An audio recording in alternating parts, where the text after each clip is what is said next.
Nem todos os que dizem Senhor, Senhor entrarão no reino dos céus, mas só os que executam a vontade de meu Pai que está nos céus.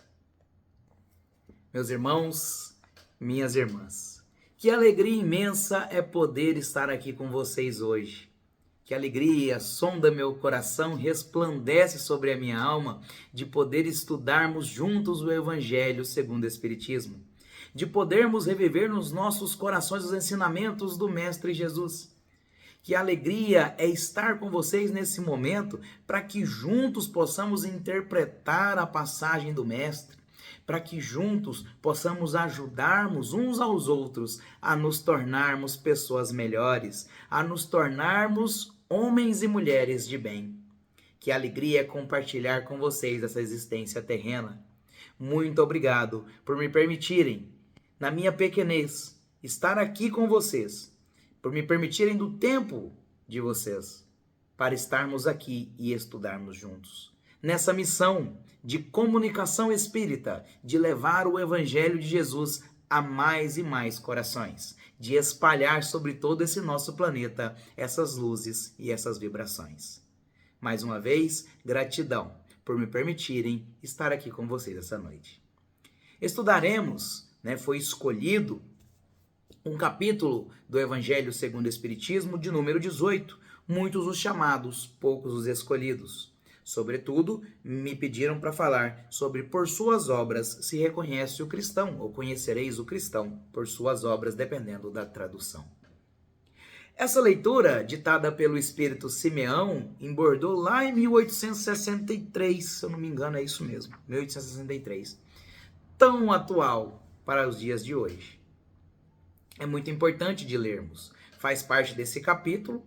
Lá para o finalzinho, a última leitura, já quase entrando no capítulo 19, dentro da instrução dos Espíritos, reconhece-se o cristão por suas obras. E começa-se com essa frase de Jesus: nem todos os que dizem Senhor, Senhor entrarão no reino dos céus, mas só os que executam a vontade de meu Pai, que está nos céus. O Evangelho aqui já nos coloca em xeque, já traz uma dúvida da nossa fé. Será que temos tido fé de verdade em Deus? Será que temos colocado em prática essa nossa fé? Porque fé não é só ir na igreja. Fé não é só saber rezar. Fé não é ter decorado uma oração. Fé não é falar eu acredito em Deus, eu acredito em Jesus, ou eu aceitei Jesus. Fé não é ser batizado, não é ter catequese, não é ir em igreja tal, igreja X, igreja Y, centro espírita. Fé não é isso. Jefferson, você está desconstruindo então o que é fé? Estou. Jesus disse que no momento que tiveres fé do tamanho de um grãozinho de mostarda, diria para aquela montanha, vá daí para ali, e ela se transporia. A fé transporta montanhas. Então fé não é isso que a gente tem.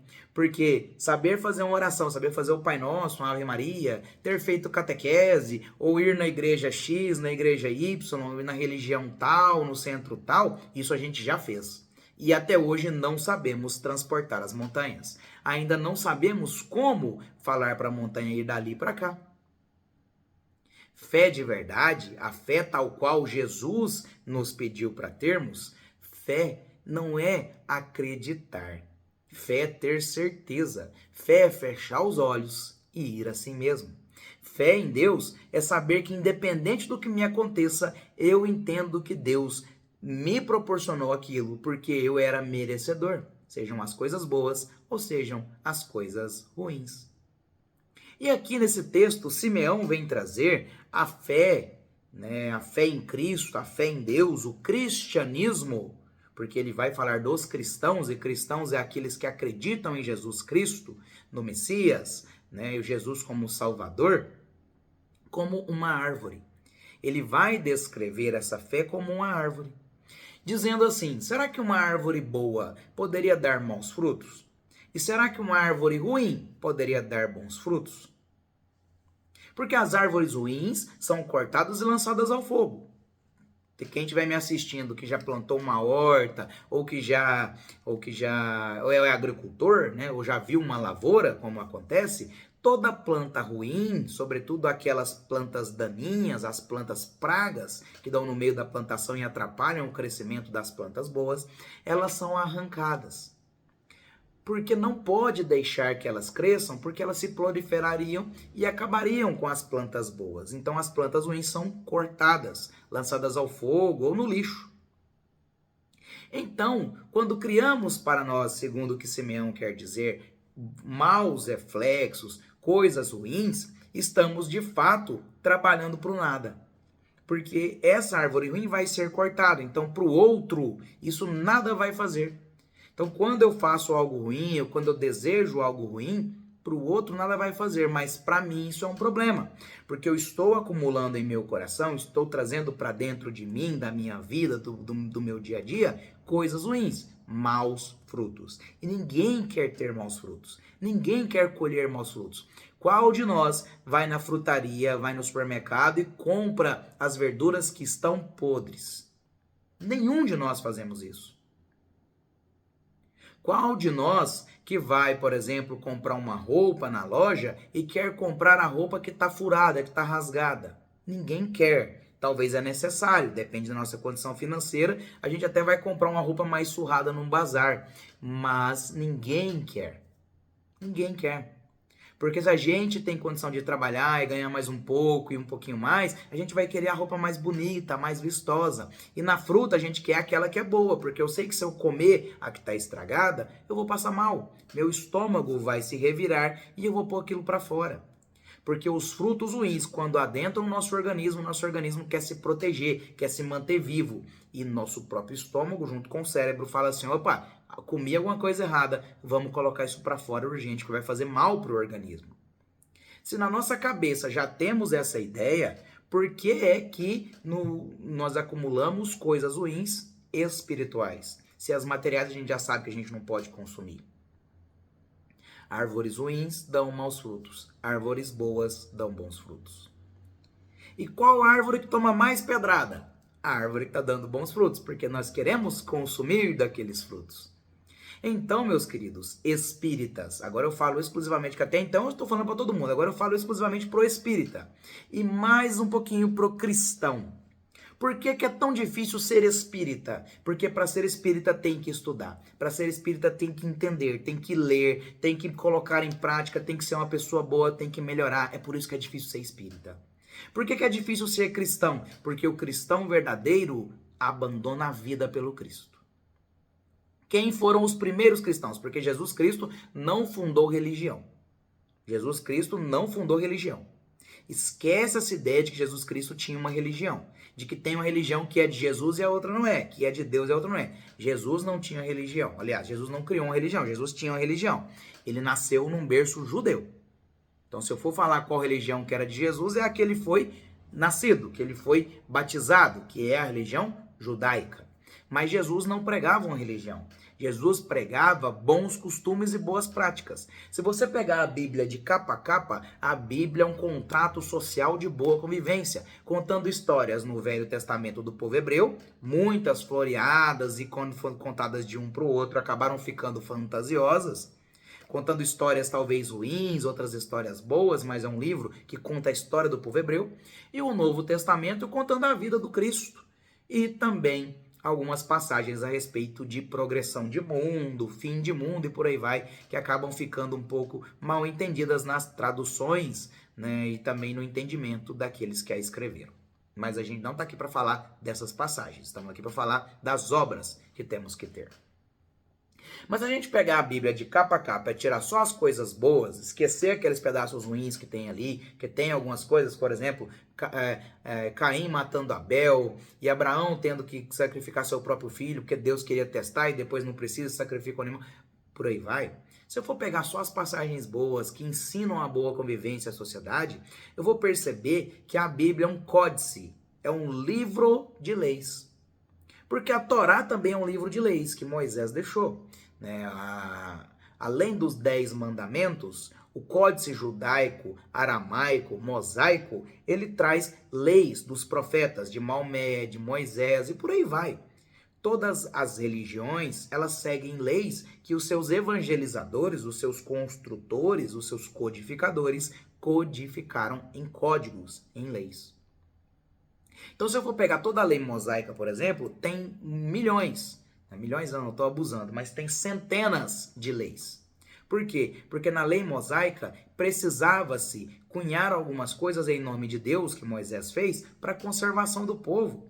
O povo, à época de Moisés, era tão adorador, tão idolatra, que Moisés foi para o monte para receber instrução dos espíritos, e quando ele desceu, o povo tinha construído um bezerro de ouro para adorar. Tanto que o povo era atrasado, ainda idólatra.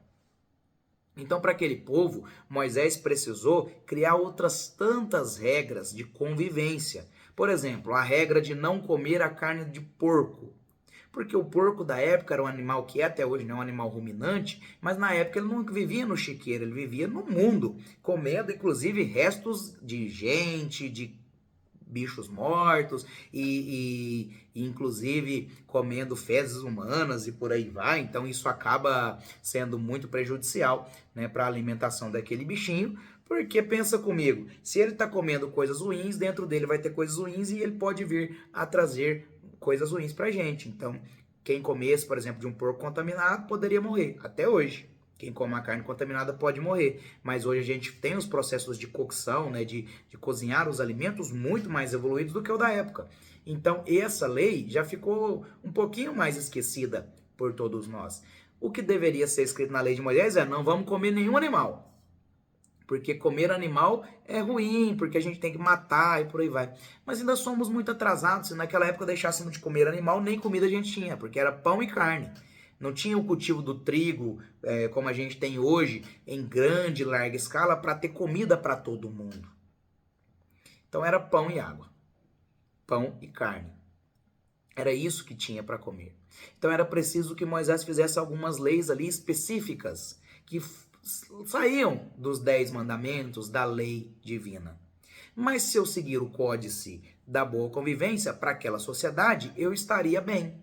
Da mesma forma que se eu seguir as leis humanas, que é definida no Código Civil, no Estatuto da Criança e do Adolescente, no Estatuto do Idoso, no Código de Processo Civil, no Código Penal, na Lei de Trânsito, que é o Código de Trânsito, em tudo que cabe ali dentro do vademecum, para quem estuda direito, ou administração e tem algumas matérias do direito, mas para quem não, para que você entenda, tudo que está na lei do homem, se eu seguir, eu vou ser uma boa pessoa.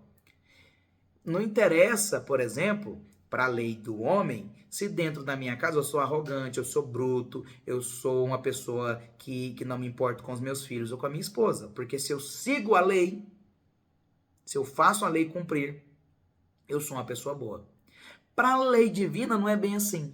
Porque a lei humana ainda tem muita coisa que é esquecida, muita coisa fica escondida daquela ideia do crime perfeito. Mas na lei divina não. Deus conhece os nossos mais sinceros pensamentos, que estão no fundo da nossa alma. Para Deus nada fica escondido. E muitos esperam acontecer aquela chegada do último dia, do juízo final, aonde Jesus vai julgar os bons dos ruins, e chega para minha direita os bons, para minha esquerda os maus, porque me deste comida quando eu tive fome, aquela passagem bonita que faz parte também do Evangelho segundo o Espiritismo, e a gente pode estudar em outra palestra. Mais uma coisa eu os assevero: a doutrina espírita esclarece que não existe o juízo final. Não existe o fim de tudo, existem mudanças e etapas de evolução para nós e para o mundo, para o nosso espírito e para o mundo que a gente está. O que acontece é que o juízo final acontece todos os dias, na nossa consciência. Quando colocamos a cabecinha no travesseiro e vamos dormir, que a consciência começa a revisar, sobretudo quando a gente solta esse corpo, porque ele fica lá dormindo, mas o espírito não precisa dormir, ele vai ao plano espiritual para receber tratamento, para receber instrução, ou talvez para trabalhar. Naquele momento que o espírito está um pouquinho desconectado do corpo, ligado apenas por um fio, por um cordão que prega a gente no corpo físico, porque a gente ainda está encarnado e precisa do corpo para se locomover, para viver aqui na Terra, o nosso espírito vai reflexionar sobre tudo que a gente fez e vai pensar assim: ó, eu estou sendo bom ou estou sendo ruim. É isso que o nosso espírito faz. Reflexões. E no momento dessas reflexões, que Francisco de Assis pede, aliás, desculpa, que Santo Agostinho pede para que a gente faça todos os dias essas reflexões, é que a gente vai reflexionando se estamos melhores ou estamos piores. Porque o intuito do crescimento e da lei moral de evolução que está cravada no nosso espírito e faz parte das leis divinas é que nós temos que evoluir. Pensando também em árvores, vamos pensar que o cristianismo é uma árvore. E ela está a florescer, trazer grandes frutos. A árvore de Jesus é boa. A árvore do cristianismo é boa. Ah, mas por que tem tanta guerra em nome de Deus? Por que o Oriente Médio, por exemplo, está em guerra para definir se a Terra Santa é de uma religião ou de outra? Por que cristãos brigam entre si porque um vai na igreja e outro vai na outra? Porque a árvore de Deus é linda, a árvore de Jesus é linda, a árvore da vida é linda e traz frutos maravilhosos. O problema são os jardineiros. Então a doutrina espírita é linda, o problema são os espíritas. O cristianismo é lindo, Jesus é lindo e a sua mensagem é maravilhosa. O problema é os cristãos. Nós somos o problema. Os jardineiros que vão podando essa árvore e querendo transformá-la à nossa ideia. Aquela ideia de que nós fomos criados à imagem e semelhança de Deus é lá muito ultrapassada. Nós é que temos criado Deus à nossa imagem e semelhança. Porque eu defino Deus que gosta de mim porque eu sou assim. Deus gosta de mim porque eu vou no centro espírita. E quem não vai, Deus não gosta. Deus gosta de mim porque eu vou na igreja católica. E quem não vai, vai para o inferno. Deus gosta de mim porque eu vou na igreja evangélica. E quem não vai, também está indo para o inferno. Se eu for nessa ideia, todos nós vamos para o inferno. Porque um não está num lugar, o outro não está no outro. Nós não sabemos ainda estar em dois lugares ao mesmo tempo. Então, pensando assim, a gente sabe que não existe paraíso e nem pena eterna. O que existe é o plano espiritual, e o plano espiritual é semelhante à terra. Quem quer estar em regiões ruins, fica. Quem merece estar em regiões ruins, fica. Quem quer estar em regiões boas, trabalha e batalha para conquistá-las. Afinal, tudo é conquistado.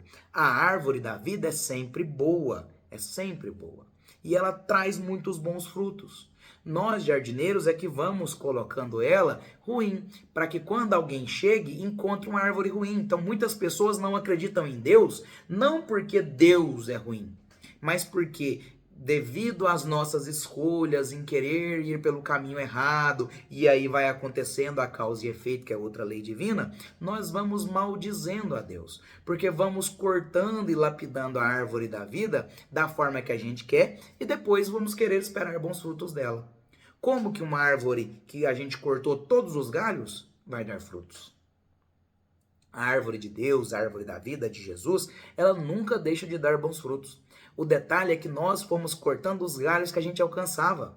E agora não tem como mais, porque o fruto está num galho tão alto que eu vou ter que demorar para alcançar. É preciso de trabalho, eu preciso construir uma escada, eu preciso subir. Só que para subir, aí eu tenho que seguir as regras de Deus. Eu tenho que seguir a lei. Jesus nos deu o caminho. Então não tem como mais nós espíritas, e quem é simpatizante ou quem já é cristão, dizer que não conhece a lei. Porque na época lá da antiguidade, do Velho Testamento, era possível ainda dizer que não conhece a lei. Porque ela só estava gravada no nosso espírito, mas a matéria do esquecimento me fazia esquecer. Aí veio Moisés e nos mostrou a lei, a primeira revelação. Veio Jesus e nos entregou um caminho mais prático, nos resumiu a lei de Moisés.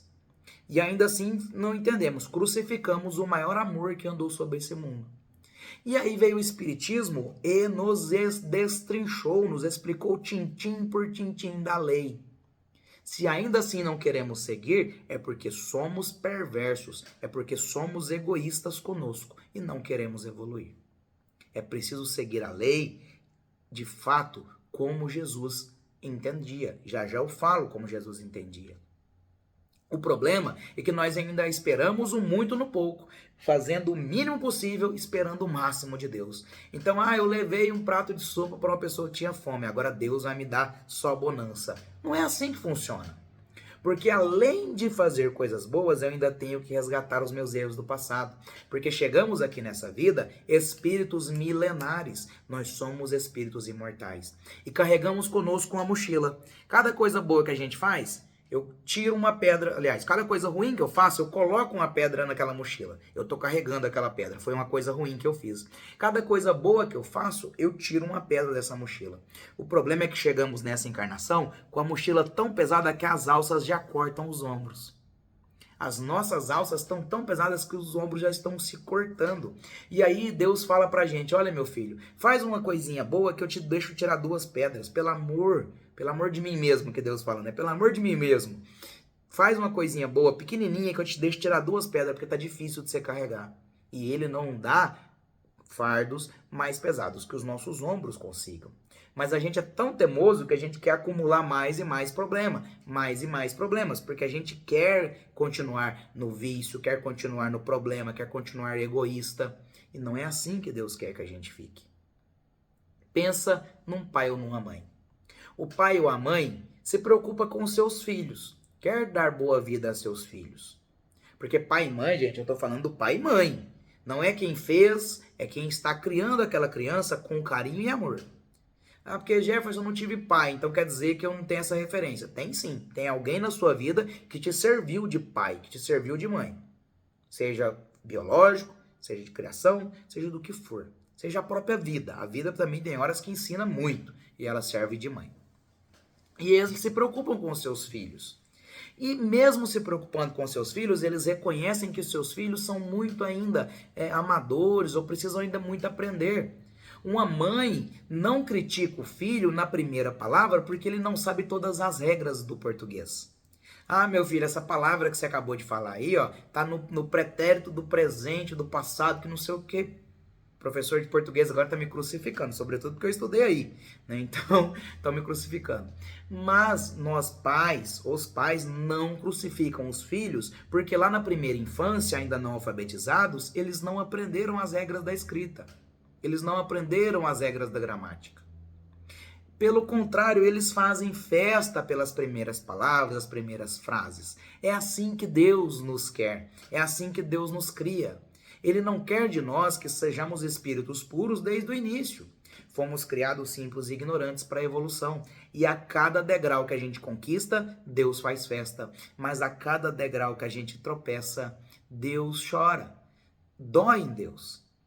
Porque não estamos o agradando, mas ainda assim, como aquela criança que fez algo ruim e a mãe chorou, a mãe não desistiu dela. A mãe vai tentar recuperá-la, vai tentar trazê-la de novo para o caminho correto.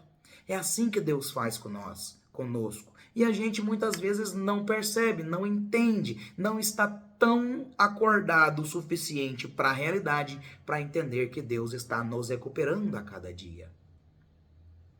Os religiosos da época de Jesus, os conhecedores da lei, muitas das vezes vinham tentar Jesus, como uma vez falaram para Jesus, né? Qual a maior lei de todas?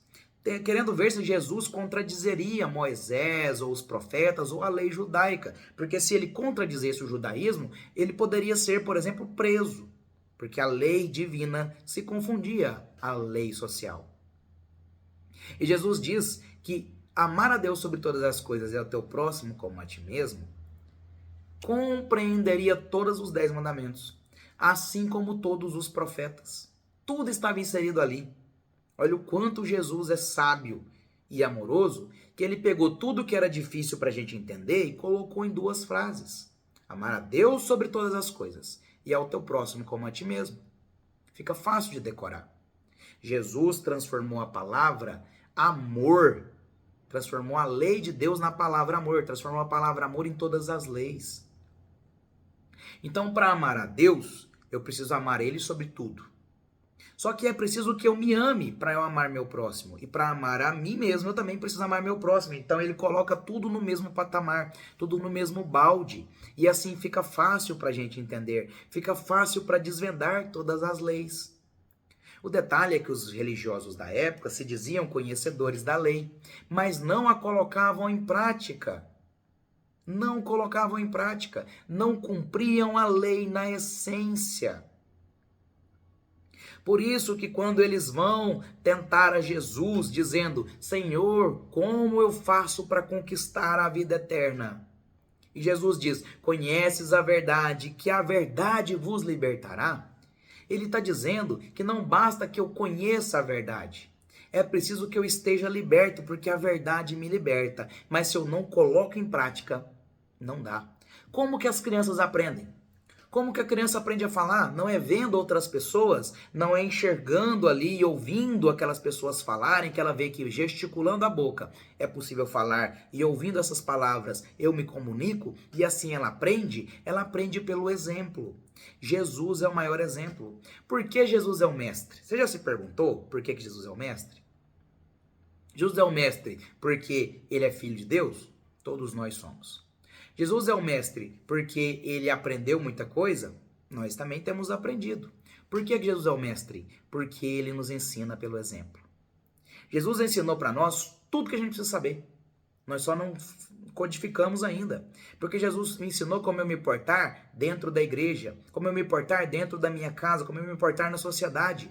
Como eu conviver com pessoas boas, como eu conviver com pessoas inteligentes, como eu conviver com pessoas desprovidas de conhecimento. Jesus me ensinou como eu conviver com os meus amigos, como eu fraternizar com aquelas pessoas que eu amo, mas também me ensinou a como conviver com os meus inimigos e me ensinou a como conviver com aquelas pessoas que não cumprem a lei, seja a humana ou a divina. Jesus nos ensinou tintim por tintim como conviver com essas pessoas, como passar por esses problemas. É porque nós fingimos que não aprendemos. Nós continuamos por acreditar que somos detentores da lei, porque conhecemos, sentando a bunda no banco do centro e achando que está tudo bem. Ninguém vai ser salvo por tempo de casa. Eu falo isso em quase todas as minhas palestras. Nós vamos ser salvos por tempo de causa. É por quanto tempo, quantas vezes estamos nos dedicando pelo outro, independente se já sabemos tudo e se não sabemos. Porque se a gente fosse esperar, se o centro espírita fosse esperar que todo mundo estivesse pronto para trabalhar, ninguém trabalharia dentro do centro. Da faxineira ao presidente. Todos nós somos filhos de Deus e ainda imperfeitos, porque estamos numa escala de evolução. Então, quando Jesus responde, né?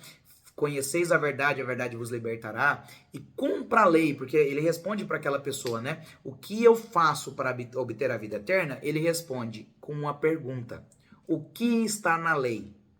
Olha o quanto Jesus era inteligente, mesmo diante de pessoas muito inteligentes, porque aqueles conhecedores da lei, eles queriam só tentar Jesus. Eles não queriam saber se ele sabe.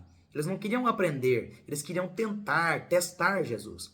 Então eles falam: o que está escrito na lei? E eles falam: conhecer, amarás a Deus sobre todas as coisas, amarás o próximo como a ti mesmo, e por aí vai. Jesus falou: faz isso e viverás. Conhece as leis, mas coloca-as em prática. Faz isso. Faz isso. Então a verdade nos liberta, mas faz isso e viverás. Porque é assim que eu agrado a Deus. É assim que eu coloco em prática a vontade do Pai que está nos céus. Olha a sabedoria do Mestre Jesus. A árvore da vida está aí. E nunca é tarde para nós colhermos os frutos dela. Se eu já fiz uma poda muito grande e podei vários galhos que eu alcançava, que eu comece a construir a minha escada para alcançar galhos superiores. E como eu faço isso? Kardec perguntou para Jesus. Aliás, perguntou para os espíritos. Qual é, de fato, o modo que a caridade deve ser feita? Ele fez essa pergunta, mas não foi desse jeito. Ele perguntou assim, ó, como entendia de fato a caridade de Jesus? Como é a caridade para Jesus? Kardec foi muito mais a fundo. E os espíritos responderam para eu finalizar essa nossa fala, esse nosso estudo. Jesus entendia a caridade como sendo benevolência, indulgência e perdão. Benevolência com os erros dos outros, com as imperfeições dos outros. Indulgência com essas imperfeições. Perdão porque todo mundo erra, mas porque eu erro também. Então, se eu não sou benevolente com as aflições dos outros, se eu não sou indulgente com as imperfeições deles, se eu não perdoo, eu não estou sendo caridoso. Não adianta se eu levo alimento, se eu levo cobertor, se eu levo acalanto. Se eu não sou benevolente, indulgente e perdoo, eu não fiz nem metade do que Jesus pediu. Então não basta ser cristão, não basta bater no peito e falar eu sou espírita. É preciso colocar a doutrina espírita e Jesus em prática. Existem muitas pessoas que nem em Deus acreditam, que estão sendo mais cristãos que nós. Que possamos, ao sair daqui para fora, levar pelo menos um pedacinho do que a gente estudou. Mas que a gente possa colocar esse pedacinho em prática na nossa vida, com a nossa família, com os nossos amigos, com os nossos próximos. O próximo mais próximo, e depois o próximo mais distante, e depois os inimigos, e por aí vai, até que eu seja uma pessoa melhor. Quantos exemplos temos? Com quantos exemplos aprendemos? Muitos que estão no nosso coração, eu poderia aqui citar vários, mas vários mesmo. Mas que possamos pegar as coisas boas e colocá-las em prática, para que nós sejamos o exemplo do futuro. Para que a nossa força seja lembrada por todos aqueles que vieram depois, e que eles possam dizer o quanto nós fomos exemplo para coisas boas nas vidas deles. Que Jesus possa continuar nos abençoando cada dia mais, que Deus possa permitir quantas vezes forem necessárias que estudemos de novo e de novo para colocar cada vez mais em prática. Que Jesus nos abençoe cada dia mais, que possamos ir para casa com muita alegria, com muita felicidade em nosso coração. São meus votos para todos aí. E graças a Deus que Ele nos permitiu ter a internet, para que eu possa estar comunicando com vocês, ainda que à distância. Um beijo no coração de cada um, porque todos moram aqui no meu. Fiquem todos com Deus. E até nosso próximo encontro. Que assim seja.